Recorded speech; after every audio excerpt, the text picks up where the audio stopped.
네, 여러분 안녕하십니까?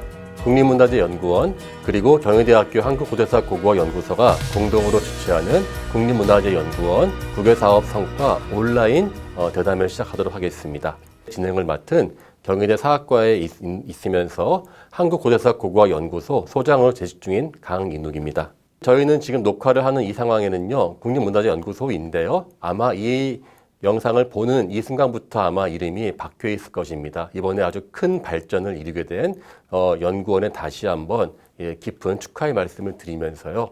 이번에 저희는 지난 20년간 이 한국에서 시베리아를 중심으로 해서 유라시아 발굴을 주도하고 양국의 교류에 커다란 성과를 이루었었던 국립문화재연구원의 그러한 이야기들을 해볼까 합니다. 첫 번째, 삽을 어떻게 뜨게 되었고 우리가 어떻게 해서 이 러시아와 발굴을 시작했는지를 여러분과 함께 다양한 에피소드, 그리고 정말 아마 개인적으로 만나면은 그때 이야기로 마치 어제 일처럼 그렇게 이야기꽃을 피우는데요. 그러한 이야기를 나눠볼까 합니다. 그래서 저희가 첫 번째 시간은요, 1999년도에 머나먼 러시아 수츠섬으로 가서 조사를 하던 그때의 주역들을 같이 모시고 인사를 드릴까 합니다. 먼저 이렇게 참가자 선생님들 소개시켜 드릴까 하는데요. 당시에 저희 문화재연구소의 소장으로 계시면서 이 험난한 한국과 러시아의 공동 사업을 수행하시고 앞에서 지도하셨던 조유전 소장님 나오셨습니다. 안녕하십니까? 네, 감사합니다. 너무나 건강해 보이시고요. 그때 20년의 세월이 느껴지지 않습니다. 건강하신지요? 고맙습니다. 우선 국립문화재연구원으로 명칭이 바뀐 데 대해서 깊은 감사의 말씀을 드립니다. 왜냐하면 제가 근무할 때 그렇게 주장을 했었는데도 못했기 때문에 어쨌든 쾌거를 이룬 후학들에게 박수를 보냅니다. 감사합니다. 네, 감사합니다. 또 그 옆에는요, 윤근일, 당시에 조유전 소장님을 보좌해서 함께 발굴의 모든 실무를 담당하시면서 저희들을 책임지셨던 윤근일 소장님 와 계십니다. 안녕하십니까? 네, 안녕하세요. 네, 오랜만입니다. 근데 정말 두 분 다 하나도 안 변하셨습니다. 아이, 별 말씀을. 네, 그때 고생 많이 하셨을 때는 정말 몰랐는데 20년의 세월이 느껴지는 것 같지 않습니다. 네. 고마운 말씀이야. 네. 당시에 국립문화재연구소의 학예사로 근무하시면서 저는 그때 참고로 저는 그 당시에 연구소 직원이 아니라 시베리아 과학원의 유학 중이었던 유학생이었습니다.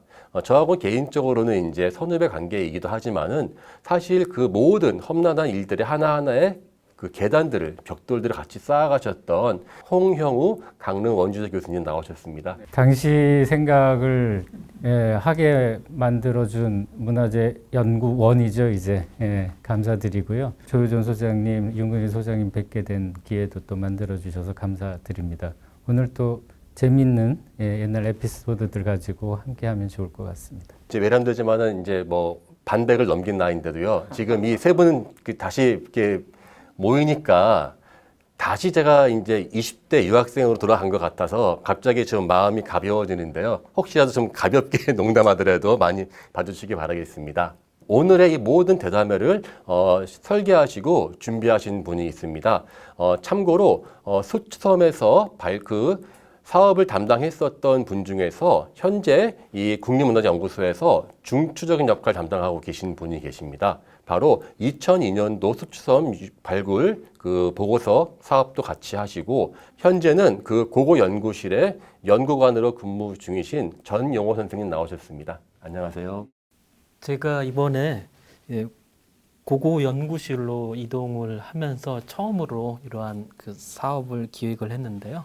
아마 강인욱 교수님을 오래간만에 상당히 만나는 것 같습니다. 그래서 제가 외국으로 처음 갔던 곳이 바로 러시아 노보시비리스크에서 수츠섬 발굴조사 보고서 작업을 우리 옆에 계신 홍영우 교수님 통해서 진행을 했었는데요. 상당히 좀 의미 있는 좀 기회였던 것 같습니다. 그래서 아마 오늘 이번 대담이 그런 점에서 상당히 아마 중요한 계기가 되고 앞으로 아마 국립문화재연구원이 해외 조사의 어떤 방향이나 과제 수립하는 상당히 의미 있는 기회가 되지 않을까 싶습니다. 먼저 그 조유전 소장님께 한번 그 여쭤봤으면 하는 질문이 있는데요.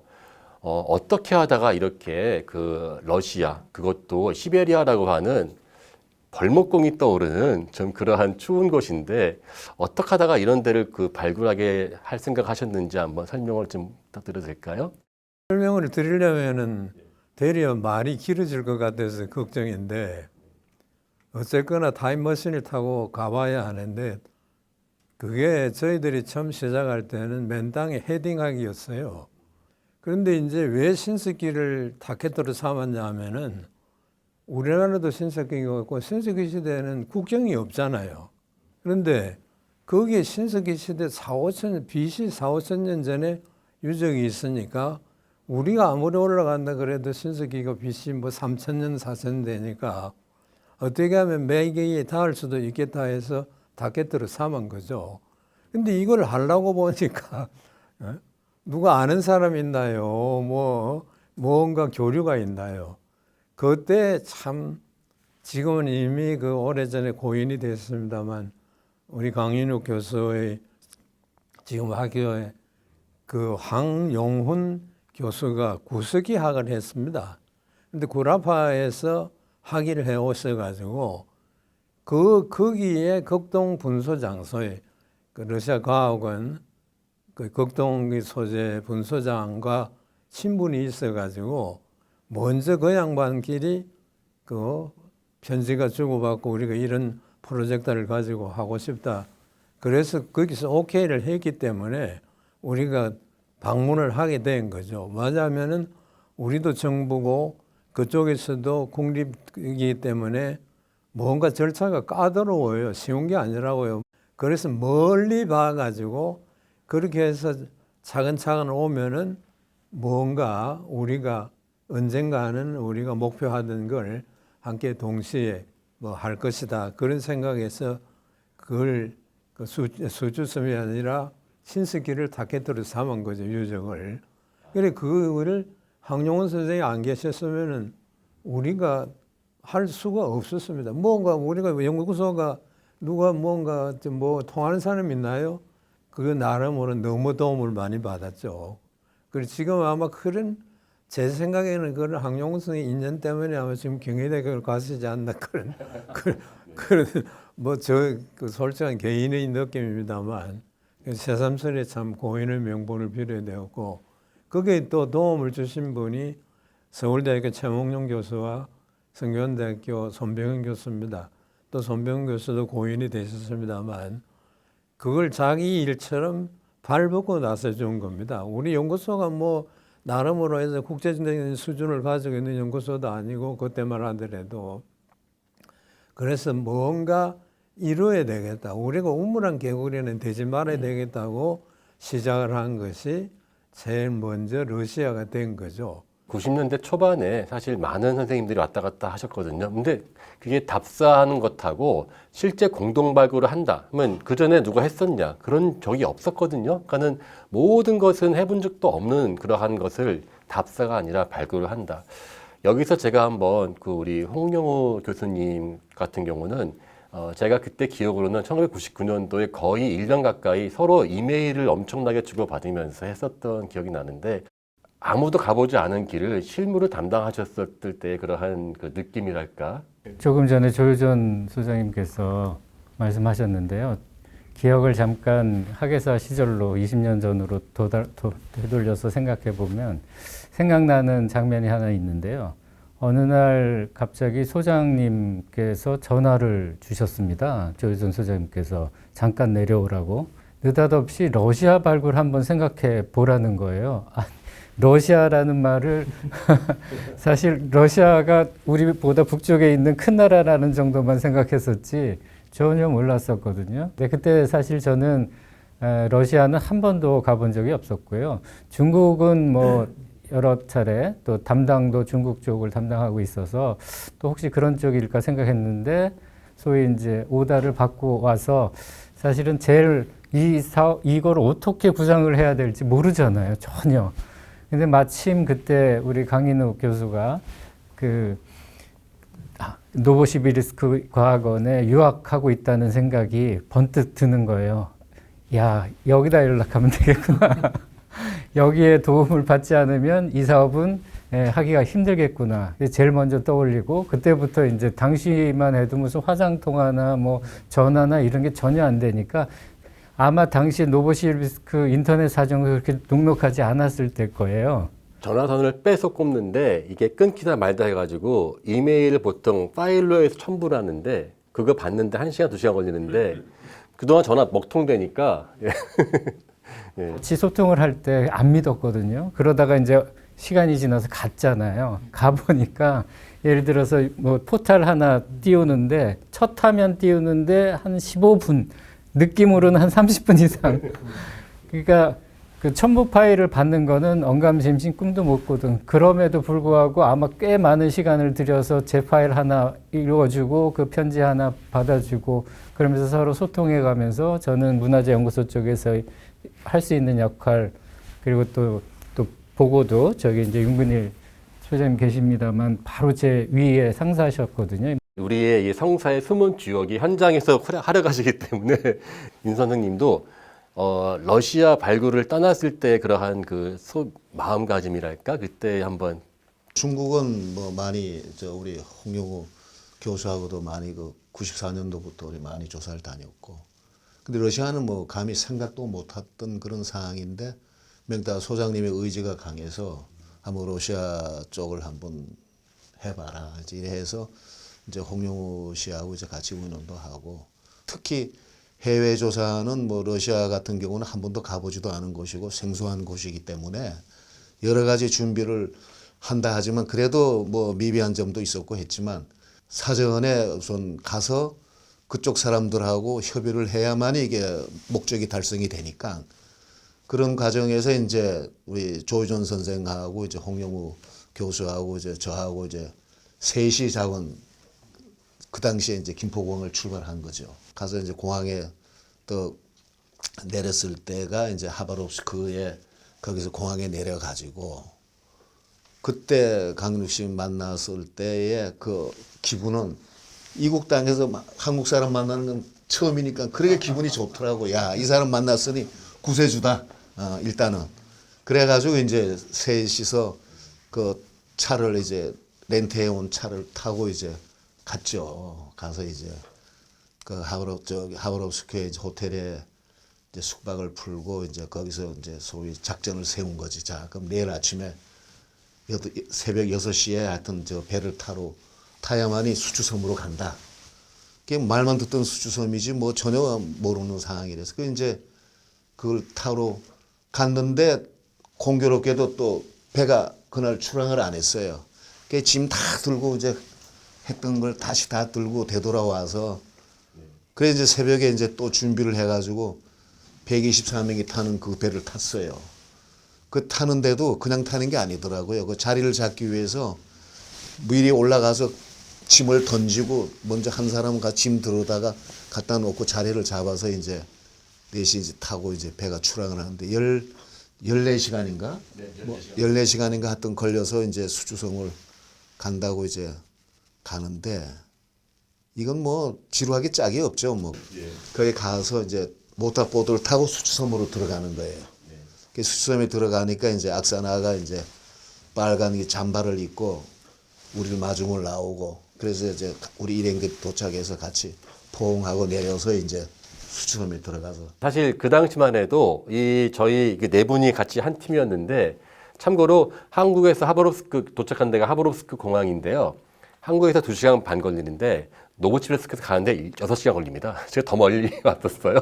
옆에 있던 동네가 아니었습니다. 근데 지금 보이는 것처럼 이게 쾌속선으로 가는데 요즘같이 인터넷 예약이 되는 게 아니었습니다. 그래서 표가 미리 예매했는데도 그때 그 배가 고장이 났습니다. 그 당시 저를 도와줬던 현지에 또 하바롭스크 사범대학교에 그 까프이트코라고 하는 그 교수님이 계셨는데 당신도 어쩔 수가 없다는 거예요. 그 전날 이게 하나가 망가져가지고 그래서 2배의 사람들이 같이 타니까 우리는 밀려났거든요. 그래서 저도 그때 그 아까 말한 그 전가의 보도 빠제르스키 선생님 전화해서 좀 도와달라고 했더니만은 왔다 갔다 하더니만 내일은 문제 없을 거니까 걱정하지 말라고 그랬는데 탔더니만은 그 전날 못 타신 분들이 아까 말한 것처럼 나 이거 못 타는 줄 알고 무슨 흥남부도 피난 가는 것처럼 그냥 자리 안 나오는 거 자기 자리가 아닌데도 불구하고 저기 밀려날까 봐. 그래서 그때 아마 좀 발굴 괜히 맞아요. 후회하시지 않으셨나 모르겠어요.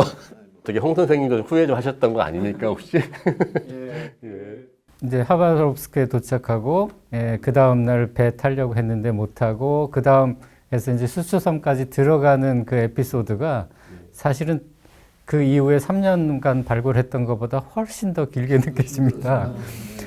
이제 중간 과정에 관한 얘기 한 말씀 드리면 그렇게 해서 이제 그 배를 타고 이제 12시간 가까이 가서 이제 그 작은 배로 갈아타기 위한 조그만 마을 선창의 소피스코에 도착했습니다. 그런데 배가 우리를 태우러 와야 되는 배가 안 오는 거예요. 그래서 선창 부둣가에 이렇게 저희 4명이서 이제 기다리고 있었습니다. 당시만 해도 저는 러시아 말을 한마디도 못한 상태였거든요. 오로지 할 수 있는 사람은 강인우 교수인데요. 그러니까 이제 배는 오지 않고 그러니까 할 수 없이 마을로 가서 좀 알아보러 들어갔어요. 그때 뭐 서로 핸드폰도 없고 저게 아마 핸드폰 터지지도 않았을 겁니다. 당시에. 근데 갔는데도 다시 또 안 오는 거예요. 그러니까 이제 결국 그 두 선생님 모시고 저만 셋이 그게 굉장히 길게 느껴졌어요. 근데 그 저 마을 뒤편에 마을 뒤에 이렇게 뭔가 글자가 써 있는 겁니다. 보니까 이게 러시아 문자겠죠. 저는 알파벳도 모르는 상태에 갔기 때문에 만약에 배가 오지 않으면 여기가 어찌 보면 시베리아 벌목하는 마을인데 저기 어떻게 가서 잡힌 거 아닐까? 뭐 별 생각, 이제 해는 점점 어두워지는데 그때 이제 생각한 게 있죠. 만약에 조난을 당하거나 어떤 일이 생기더라도 내가 어디서 죽는지는 알아야 되는데 못 읽겠는 거예요. 저 마을 이름을. 그래서 어디 갈 때는 알파벳을 외우고 가야겠구나. 나중에 보니까 소피스코에라고 써 있습니다. 소피스코에 만약에 찾아보시면 아시겠지만 영어 알파벳하고 다른 글자 너무 많아요. 그때가 어떤 우리 집 놓고 갔는데 러시아 사람이 오더니 자기 건 모양으로 가방을 들고 쑥 지나갔잖아. 네, 그런 일도 있었죠. 그래가지고 우리 말도 못하지. 뭐 그냥 무조건 가가지고 뺏었지 뭐. 그때 이제 강 교수가 그 마을에 갔다가 돌아와서 우리가 그 이야기를 했더니 큰일 난다고 말이지.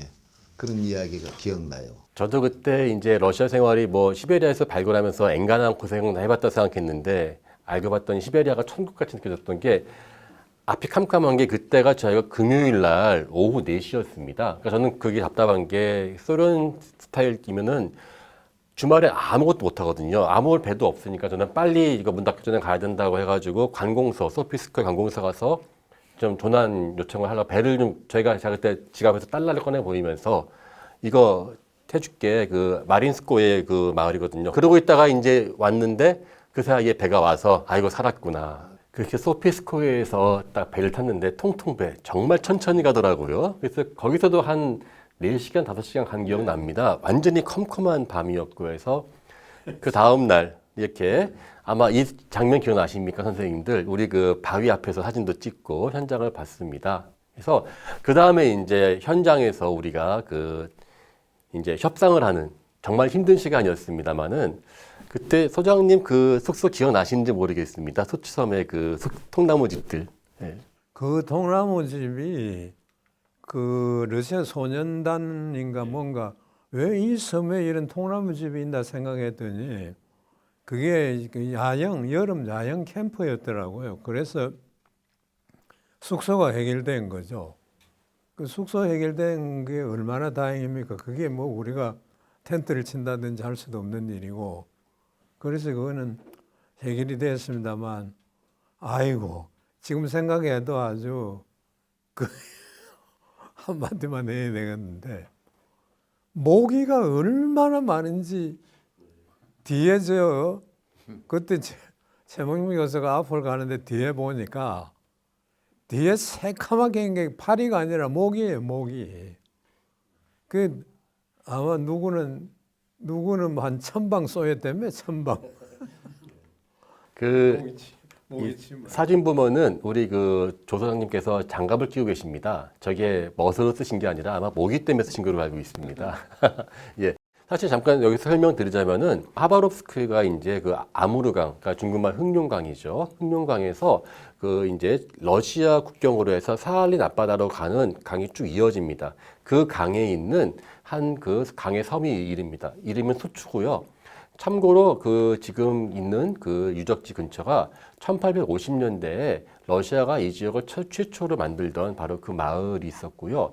그 마을이 이제 강 따라서 이렇게 이제 소련 시절에는 번성했으니까 학교도 많았겠죠. 그래서 그 학교에 있는 학생들이 여름 캠프를 쓰던 바로 그 장소였는데 그게 또 유적지였습니다.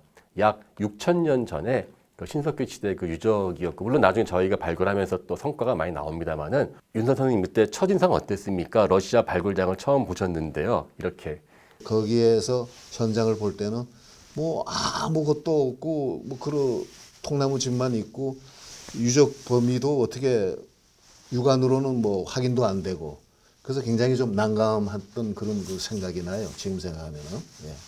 현장을 처음 보고 이렇게 이제 움푹움푹 파인 집자리들이 있었지 않습니까?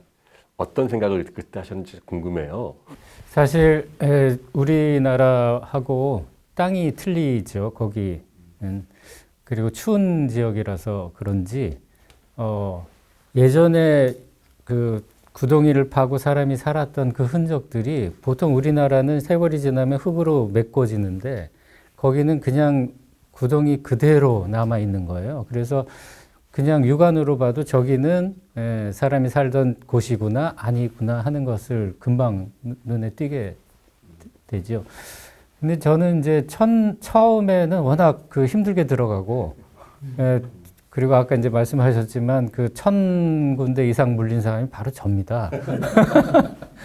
저 유난히 모기들이 저를 좋아하는데 그렇게 이제 뭐 무방비 상태에서 첫날 잠을 자고 일어나 보니까 난리가 난 거죠. 뭐 그 다음날 가려워서. 뭐 그래가지고 사실 처음에는 그 유적에 대한 어떤 생각이라든지 이런 거는 별로 없고 어떻게 하면 잘 여기서 탈출해야겠구나. 이런 생각을 했습니다. 들어올 때 힘들었는데 설마 이제 비행기는 예약해 놓고 그때 뭐 4박 5일인지 3박 4일인지 아마 그렇게 예정돼 있었을 텐데 하바롭스크 가가지고 거기서 이제 다시 그 비행기를 타야 되니까요. 만약에 여기 들어왔을 때처럼 하루라도 만약에 배가 딜레이가 되면 귀국을 못 하는 거잖아요. 그런저런 생각하느라고 사실은 유적보다는 그 주변 환경, 교통, 만약에 여기를 다시 발굴하러 온다면 대비를 좀 철저히 하지 않으면 오는 것 자체도 힘들겠구나. 이 발굴해도 될까? 이런 생각 했었습니다. 되게 완곡하게 표현하셨는데요. 그때 조효정 소장님께서 이거 안 하겠다고 기억나실지 모르겠습니다. 그래서 처음에 이 강 박사 이거 멀어서 오겠나 하시면서 이제 막 그때 옆에서 윤 선생님께서 안 계셨으면 그때 정말 엎어졌을 거예요. 막 그냥 간신히 말리셨는데 그때 한번 기억 한번 좀 협상이라는 게 정치가들이 하는 건지 모르겠습니다만 이 학자들이 뭐 학문하는데 이렇게 저렇게 제고합니까? 신석 유적이 있으니까 같이 공동을 하자 그랬으면 하는 거지. 왜 그렇게 조건을 많이 붙여? 그럼 하려면 하고 말라면 마는 거지. 하면은 저절로 풀릴 일을 가지고 뭐 고전을 맺어라고. 물론 그때 당시에 러시아의 뭐 나라 사정을 좀 충분히 좀 이해를 했으면은 뭐 그까지 그랬을는지도 모르겠는데. 아마 제 생각에는 그 당시에 옆에 그 영원한 그 학문 쪽 동지이셨던 윤 선생님께서 계시기 때문에 그거 믿고 이렇게 뭐 대수 처치하신 게 아닌가 합니다. 조 선생님이 나갔었잖아. 화가 나셔가지고.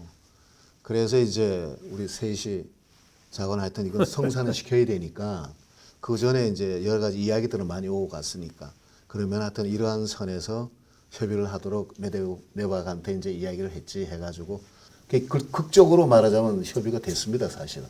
그래서 그게 이제 수추섬의 발굴 조사가 1차, 2차, 3차까지 이루어진 거 아니겠어요? 예.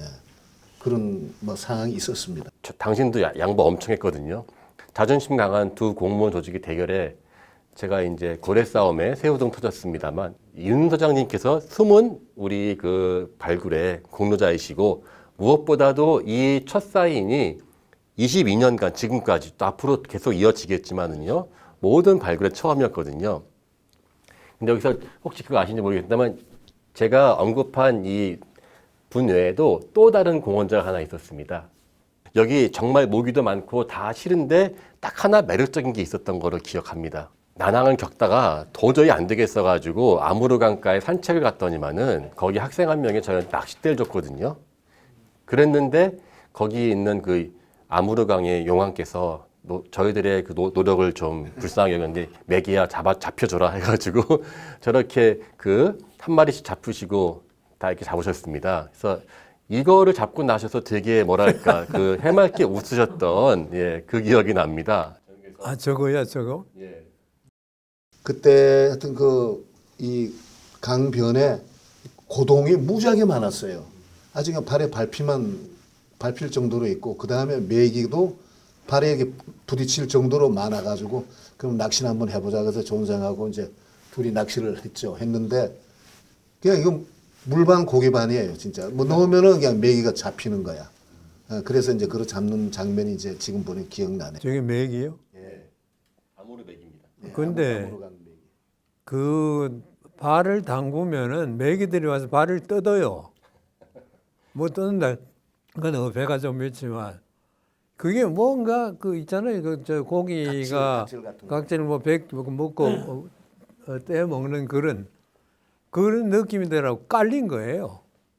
그 왜냐하면 사람이 안 다니니까 사람이 살지도 않고 그 뭔가 자연 그대로니까 그래서 자기들이 이게 어디 참 그야말로 육식이 왔네 하고 자기들 잔치 벌리는 게 그러니까 무조건 넣으면 올라오는 거예요. 이렇게 걸리면은.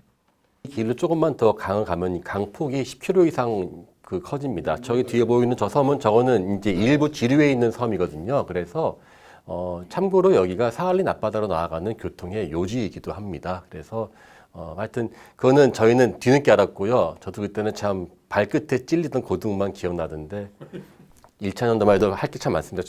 협정을 매기고 나니까 그 다음에 저희가 마음이 좀 급해졌습니다. 왜냐면은 처음에 이렇게까지 힘들 줄 모르고 그때 제 기억으로는 6박 7일을 오셨었습니다. 그래가지고 첫 들어올 때 하루를 까먹는 바람에 저희가 나아갈 때 이제 거의 그 일정이 없었는데 문제는 이 마린스코예에서 이제 저희 하바rovsk 돌아가는 배를 제가 예약을 못했습니다. 못하는 이유가 이 종착역이 사할린 앞바다에 있는 니콜라evsk 나 아무레라고 하는 큰 도시에 있는데 뭐 이 당시 인터넷이 있습니까? 뭐가 있습니까? 아무것도 없으니까 저희는 그냥 기다리는데 그 배가 지나가는데 자리가 있으면 세워서 태워주고 아니면 그냥 가는 거였거든요.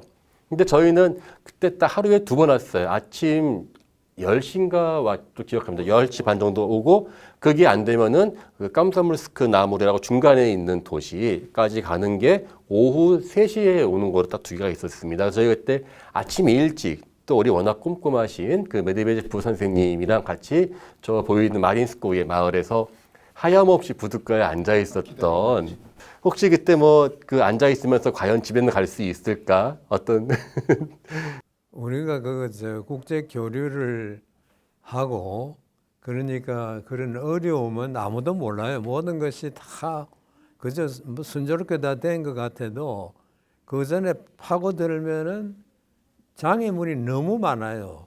그런데 그런 사람들이 있었기에 대한민국이 오늘 있는 거죠. 우리가 있었다는 게 아니고 모든 게 외국과의 그런 협상은 그건 수반하게 돼 있어요. 뭔가 뭘 하더라도 풍속 틀리지, 언어 틀리지, 사고 생각이 틀리지. 이걸 어떻게 딱 맞춰서 할 겁니까?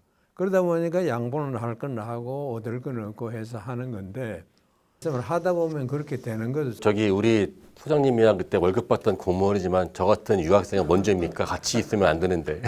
그래서 그건 농담이 아니라 왜냐하면은 그것도 공무죠 일종의 공무로 뭐 둘 수밖에 없는 거 우리가 다 그걸 증명이 되는데 말이죠. 안 했으면 시체인데 시체 말로 우리 강 교수가 없었으면 안 될 일이 없죠.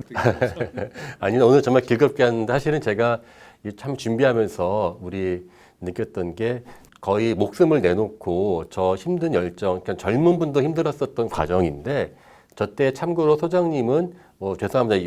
연세를 말씀드리자면은 50대 후반 거의 60이 다 된 나이였고, 그러니까 사실 이때 그 조 소장님께서 이렇게 이 거의 목숨을 내놓은 이 험난한 여정을 하셨을 때가 이미 소장이고 정년도 한 2, 3년밖에 안 남으신 정말로 뭐랄까 험한 길 다 피해가도 아무도 뭐라 할 나이가 아니었거든요. 근데도 스스로 이 목숨을 내놓은 그 거의 그러한 각오로 따라오셔서 이때 그 마지막 나가시기 전에 이 단단한 기초를 다졌기 때문에 이렇게 이 사업이 20몇 년간 가면서 이 우리나라의 북방고고학의 어떠한 큰 기틀을 세웠다고 생각합니다.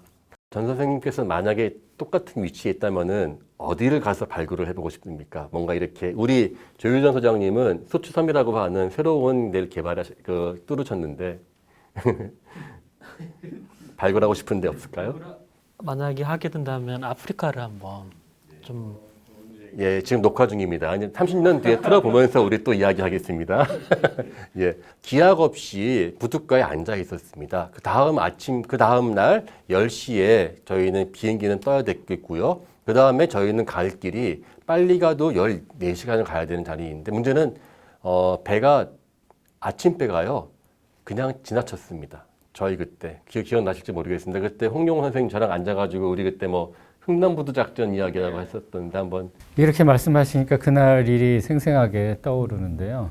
저 모든 것이 다 일정에 맞도록 이렇게 딱 해야 되는데 그게 안 됐다는 어떤 깊은 책임감부터 시작해서 또 여러 가지 것들을 하고 이제 생각이 나죠. 그러면서 이제 저 4시인가요? 뭐 그 오후에 오는 그 저 배는 무조건 타야 된다. 어떤 일이 있어도 타야 된다는 생각을 갖게 됩니다. 이제 둘이 걱정을 하면서 어떻게 하면 저 배를 탈 수 있을까 하고 있는데 그 옆에 계셨던 소장님께서 저희 이제 걱정을 들으셨는지 저희를 불러놓고 하신 말씀이 생각이 납니다. 나는 걱정하지 마라. 나는 6.25를 겪었던 사람이다. 나는 어떻게 하든 여기서 나갈 수 있으니까 오히려 너희들 걱정을 해라. 이런 말씀 하셨어요. 그래서 나온 게 흥남부두 작전이라는 말이 나온 겁니다. 정말 절실했었어요. 그때 부둣가에 다들 보따리를 입고 왜냐면 며칠째 배가 고장나서 못 떠가지고 다들 줄 서 있으니까 이거 아귀다툼 할까봐 그때 그 말 했었던 기억납니다. 짐을 먼저 던질까 사람부터 그냥 무조건 뛰어들까 뭐 여러 가지 물론 농담 반 진담 반 했던 말인데요. 그렇게 해서 이제 어찌 됐든 다행히도 배가 그냥 지나가지 않고 저희가 있는 부두로 들어오는 게 보였죠. 그래서 그 배를 어떻게든 탔습니다. 그래서 이제 우리는 다시 하바롭스크로 가서 내일이면 김포공항에 다시 도착할 수 있겠구나 생각했는데 웬걸. 그렇게 해서 배를 타고 갔는데 도착한 곳이 아직도 먼 그 꼼소모스크나 아무레라는 곳에 도착한 것이죠. 지도를 보시면은요, 저기 밑줄 밑에 점이 하바롭스크고요, 오른쪽 끝에 작은 점이 아까 말한 종착 니콜라이프스크나 아무레고요, 저희 별표가 있는 곳이 수치섬 유적지입니다. 거기에서 중간에 도시가 있는데 꼼소모스크나 아무레라고요. 오후에 오는 그 쾌속전은 저 중간밖에 안 가는 겁니다. 저는 그래서 그때 앉아서 이 세 분은 어쨌거나 배는 탔으니까 집은 가겠지 그러고 약간은 릴렉스 하셨는데 저는 그때부터 머리가 이제 막 아파오죠. 어떻게 이분들을 모시고 가냐 해서 그때 이제 그 더운 여름날이라서 해가 되게 길었습니다. 길었는데 저녁 한 8시 가까이 돼서 도착했던 걸로 기억나요. 그리고도 앞으로 약 한 350km, 400km를 더 가야 됩니다. 안 좋은 길로. 그래서 꼼소모스크 나아모레 저한테는 개인적으로 참 사연이 많은데 그건 다음에 이야기하기로 하고요. 내렸습니다. 그 다음에 제가 한 일은 이 세 분은 이제 저만 진짜 흥남부두 내린 사람들 표정으로 앉아 서 계셨고요. 제가 빠르게 그때부터 이제 뭐 택시 같은 게 없었습니다. 그때 그러니까 저는 봉고차를 갖다가 수배해가지고 제가 이제 돈을 제시하면서 물어봤죠. 그래서 그때 기억나는 게 12인승 차였습니다. 그 봉고차가 꼼소모스크 하바롭스크 가는 거다 얼마 받냐 1인당. 그러니까 얼마다 그러면 우리가 그걸 다 줄 테니까 태워라. 뭐 안 믿어서 제가 선금을 반을 주고 탔던 기억이 납니다만은 그리고 좀 지나가니까는 밤이 어두워지는 거예요. 그때 선생님들이 이제 약간 배가 고파지기 시작하셨죠. 저는 그때 근데 큰 패착을 했다는 걸 느꼈습니다. 뭐냐면은 다른 사람을 같이 태웠어야지만 우리가 안전했는데 승객들을 저는 그냥 선생님들 편하게 가시다 우리 4명만 딱 태운 거였어요. 그러니까는 이거 만에 하나 운전사가 잘못 땀만 먹으면 진짜 우리 그 생각이 나가지고 저는 막 긴장돼서 계속 이렇게 부르짖고 있었는데 뒤에서 우리 윤 소장님께서 이제 강 박사야 배고프다 하시면서 이제 우리 식사하던 이야기 한번 또 진짜 배고팠어요. 왜냐하면은 배는 고픈데 또 가는 길이 멀고 그래서 가다가 마침 길가에 보니까 사실리를 파는 데가 있어서 야 저기 좀 내려서 좀 사서 먹고 가자. 그래서 이제 강 박사하고 차를 세워서 이제 4개를 사가지고 그래 하여튼 우린 막 그 와중에도 사실 먹으니까 더 맛있는 거야. 배는 고프니까. 그래서 그걸 좀 하나 좀 더 사가서 와도 되는데 그 생각은 못하고 그냥 4개만 사가지고 온 게 조금은 섭섭하더라고. 지금 생각하면은. 그런 일도 있었고. 그래서 그걸 타고 우리가 이제 하버럽스크까지 왔죠. 그때 저는 그 한 콤스모르스크에서 하버rov스크 한 5시간 걸렸던 걸로 기억나는데 그때가 정말 긴장되었었던 것 같습니다만은 사실 뒤에 또 이야기하겠습니다. 3년 내내 제가 이제 그 발굴지도위원회 한다고 아까 말씀하셨던 그 손병원 교수님, 최몽룡 교수님 뭐 이렇게 모시고 저는 왔다 갔다를 저밖에 말이 안 되기 때문에 했는데 그때마다 지금 하셨던 것들 같은 그러한 많은 이야기가 반복되었는데요. 무엇보다도 그때 정말 이 두 분 참 고생 많이 하셨는데 그런 생각 많이 합니다. 그때 만약에 두 분 중에 한 분만 오셨다면은 그 험난한 여정들이 잘 어려웠을 것 같다. 저도 참 너무나 그 힘들었지만은 어떻습니까, 여러분들? 이게 한 3년 전에 6박 7일간을 그 다녀왔던 이야기를 이렇게 2시간 가까이 그냥 마치 어제처럼 이야기할 수 있다는 것 자체가 그 당신들에게는 아마 평생에 남는 그러한 추억일 수도 있고요. 또 더 중요한 것은 이것이 이 국립문화재연구원이 유라시아, 시베리아 고고학을 선도하는 바로 그 첫걸음이었다는 것입니다. 그래서 시작이 반이다라는 말씀들을 많이 하는데요. 제 생각에 시작 때 아마 고생의 한 3분의 2 이상을 다 하지 않으셨나 하는 생각을 합니다. 고마운 말씀이에요. 예, 맞아요. 예, 그래서 우리 이제 여기서 약간 이제 우리 너무 이게 그 경험담에서 좀 떠나가지고 그 다음에 이제 좀 테마를 바꿔볼까 하는데요. 먼저 재미있는 질문을 들어볼까 합니다. 두 분께. 만약에 다시 젊어지셔가지고 다시 문화재연구원에서 일을 하신다면은 나는 어느 나라의 어느 유적을 꼭 파보고 싶다. 언젠가는 물론 뭐 남북 통일이 돼 가지고 직접 무슨 평양을 가서 하면은 더 좋겠지만 그 전에 그래도 일단 우리가 해외 조사를 한다고 하는데 국외 조사를 하고 한다는데 우리 업적이 그 러시아 쪽만 맨날 해서 되겠느냐. 물론 뭐 연해주로 내려왔고 그래서 그게 또 지대한 성과라고 저는 생각을 합니다.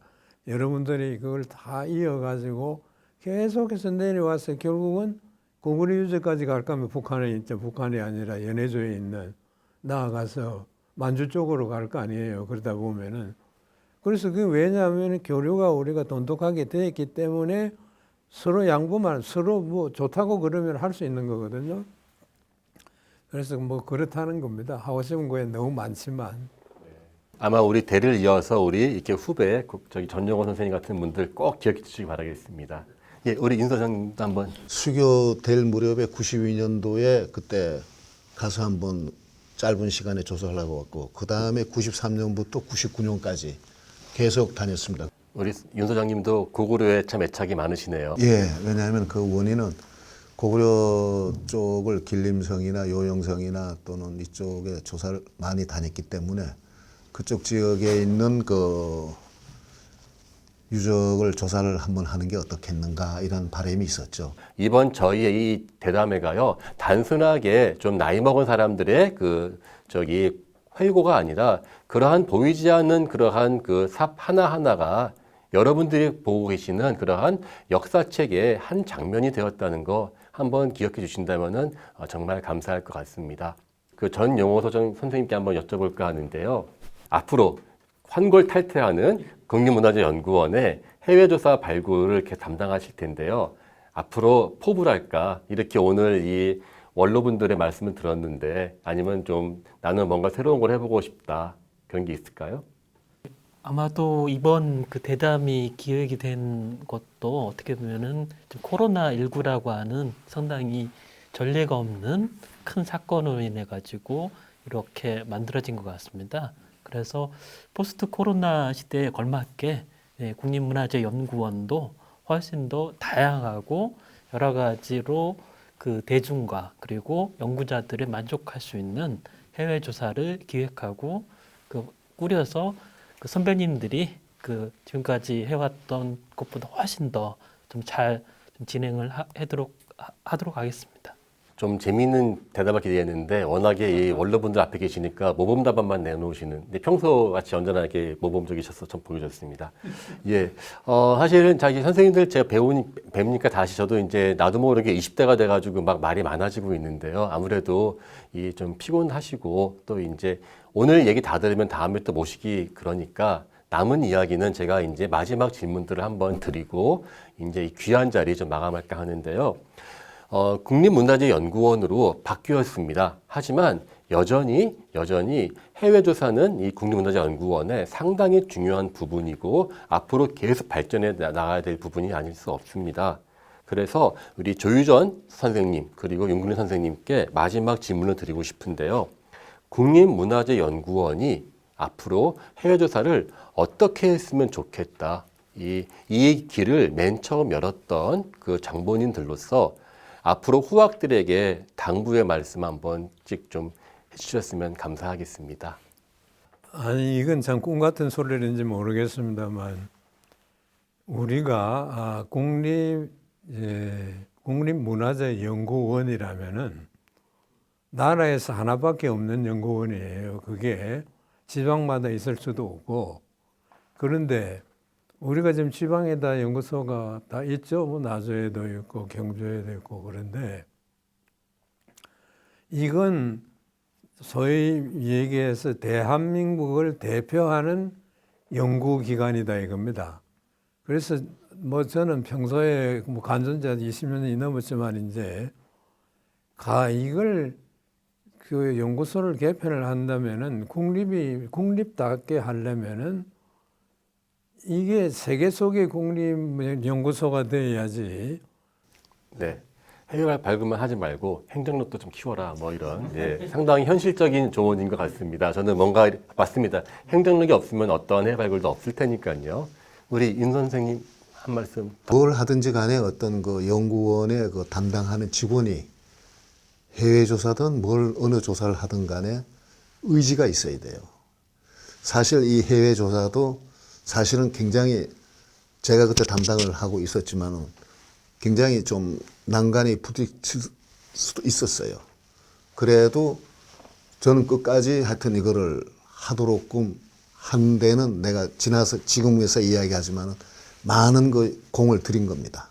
그래서 지금까지 해외 조사, 특히 러시아 이 조사는 지금까지 우리 후배들도 그 뜻을 아는지 모르는지는 모르겠지만 그래도 명맥을 유지하는데 가장 중요한 거는 의지가 있어야 돼요. 사실 누가 뭐라 그러고 해서 흔들려서는 안 돼.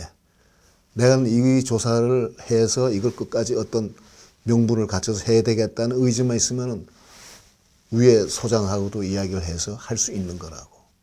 거기에서 흔들리면 안 된다는 이야기를 말씀드리겠습니다.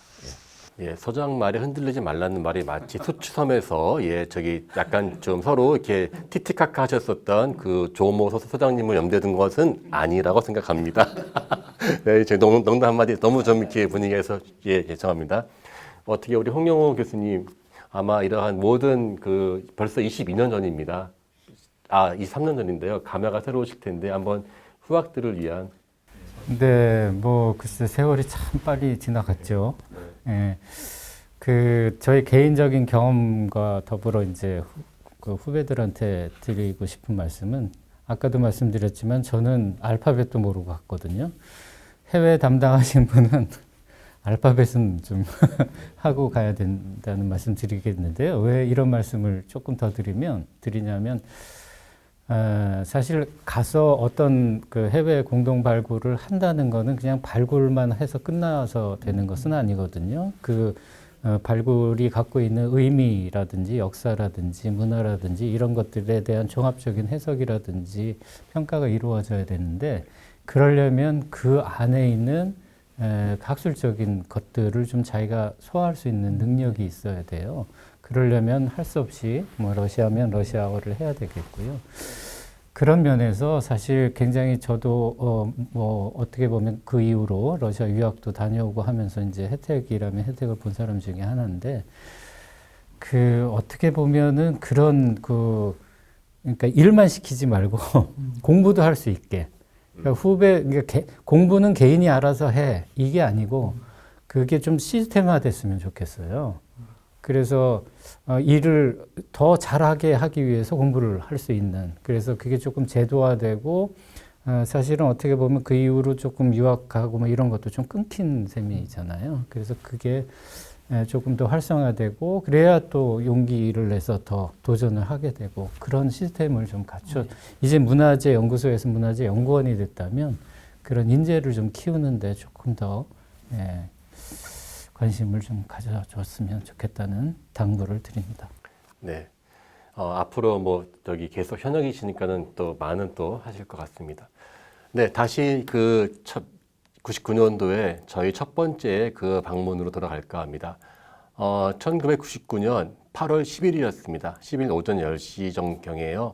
그 도뜨기 시장 같은 하바롭스크 공항에서 이 세 분을 저는 보냈습니다. 저는 그리고 며칠 뒤에 다시 노보로 돌아갔는데 그때 피곤한 와중에도 우리 홍영호 선생님이 아마 기억 못 하실 것 같은데 저한테 슬쩍 봉투 하나 주고 가셨습니다. 그 당신 아마 출장비를 아마 모아놨던 것 같은데 정확히 기억 안 나지만 꽤 그 당시 저한테 큰 돈이었고 공부 열심히 하고 돌아오라는 그러한 저한테 당부를 하고 가셨는데 역시 그러한 마음은 여전히 안 변하신 거 똑같은 말을 후배한테 해주는 것 같습니다. 그때 저희 이 세 분은 맞습니다. 아까 말씀하신 것처럼 1년 뒤에 다시 보자는 기약을 하고 돌아갔습니다만은 저는 노보시비르스크 돌아갔죠. 그리고 이 세 분은 한국으로 돌아갔습니다. 모든 것은 불명확했었고 아마 죽을 만큼 힘들었었다라는 표현을 하시면 어떨까 합니다. 예. 하지만 그 모든 것은 뜻이 있었고 신념이 있었기에 가능하지 않았나 싶습니다. 사실 99년도 첫 번째 해외 저희의 발굴에 장을 열었었던 이 이야기는 어디에서도 제대로 다루어진 적이 없는 그러한 이야기였습니다. 오늘 아마 약 1시간 반 정도 분량으로 했는데요. 생각보다 너무 시간이 빨리 지나갔습니다. 이 말은 우리 두 분 선생님을 다시 한번 또 모시고 계속 이러한 모임을 정례화할 것으로 저는 알고 있고요. 그래서 우리 여러분 일반 선생님들과 함께 고고하게 관심이 있어야 하는 모든 분들에게도 당신만의 수추섬을 개발하세요라는 말씀을 꼭 드리고 싶습니다.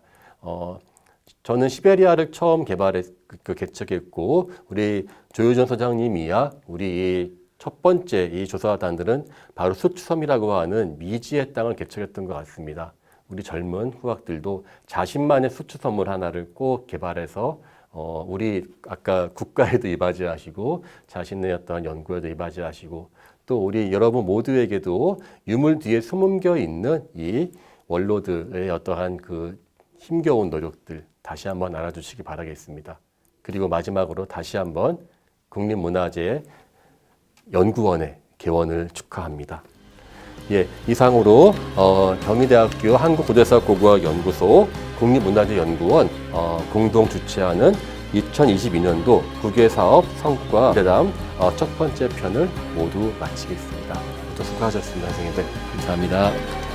감사합니다. 예.